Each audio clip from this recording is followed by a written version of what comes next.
பிரியமானவர்களே, இயேசுவோடு நடப்பது நமக்கு ரொம்ப சந்தோஷம். ஒரு பக்கம் ரொம்ப மகிழ்ச்சி, அது ஆண்டவர் என் கைப்பிடிச்சு நடத்துகிறார், என் கூட இருக்கிறாருன்னு சொல்லி. அதே சமயத்தில் சில பிரச்சனை, சில போராட்டத்தில் சிக்கி கொள்ளும்போது அப்போ ஏன் இந்த மாதிரி நடக்குது அப்படின்னு யோசிப்போம். இந்த உலகத்தில் இன்னொரு ஆள் இருக்கான், பிசாசு. அவன் நம்முடைய சத்துரு. ஏன் நமக்கு சத்துருன்னா, அவன் இயேசுவுக்கு சத்துரு. அதனால் நம்ம அவருடைய பிள்ளையாக இருக்கிறத கண்டு அவனுக்கு பொறாமை, அவனுக்கு கோபம், எரிச்சல் வரும். எதுலையாவது நம்மளை சிக்க வைக்கணும், எதுலையாவது நம்மளை மாட்ட வைக்கணும், அப்படியாவது நம்ம இயேசுவை முறுமுறுப்போம், இயேசுவை துக்கப்படுத்துவோன்னு சொல்லி அதெல்லாம் செய்கிறவன். ஆனால் ஆண்டவர் என்ன செய்கிறார் தெரியுமா? நீதிமொழிகள் 3:26 கர்த்தர் உன் நம்பிக்கையாக இருந்து உன் கால் சிக்கி கொள்ளாதபடி காப்பார். சாத்தான் தான் சிக்க வைக்கிறவன்.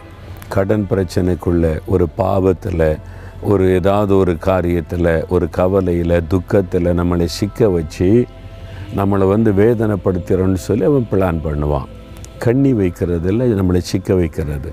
பிசாசு இந்த மாதிரி நமக்கு விரோதமாக பல கண்ணிகளை ஆயத்தப்படுத்தி வைக்கிறான். எதுலையாவது நம்ம சிக்க வச்சிடணும் அப்படின்னு சொல்லி அவன் முயற்சி பண்ணுறான். ஆனால் ஆண்டவர் நம்மளை பாதுகாக்கிறார். ஏன்னா அவர் தான் நம்முடைய நம்பிக்கை. சாத்தான் என்ன மாதிரி கண்ணி வச்சிருக்கிறா, எப்படி சிக்க பண்ண போகிறான்னு நமக்கு தெரியாதுல்ல, ஆனால் அவருக்கு தெரியும். ஏன்னா இது எல்லாம் மறைமுகமாய் பிசாசு செய்கிற ஒரு காரியம். கண்ணி இருக்குது, சிக்கல் இருக்குன்னு தெரிஞ்சிட்டா வேலைக்கு போயிடுவோம். ஆனால் தெரியாத அளவில் பிசாசு செய்வான். ஆண்டவருக்கு தான் அவனுடைய தந்திரம் தெரியும். அப்போ அவர் தான் நம்முடைய நம்பிக்கை.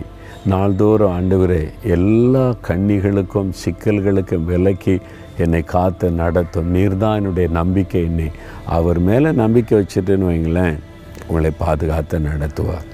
எத்தனையோ என் ஊழிய பாதையில் சிக்கல்கள் வந்தது. இதிலேருந்து நம்ம வெளியே வர முடியுமான்னு சொல்லக்கூடிய அளவுக்கெல்லாம் சிக்கல்களை பிசாசு கொண்டு வந்தான்.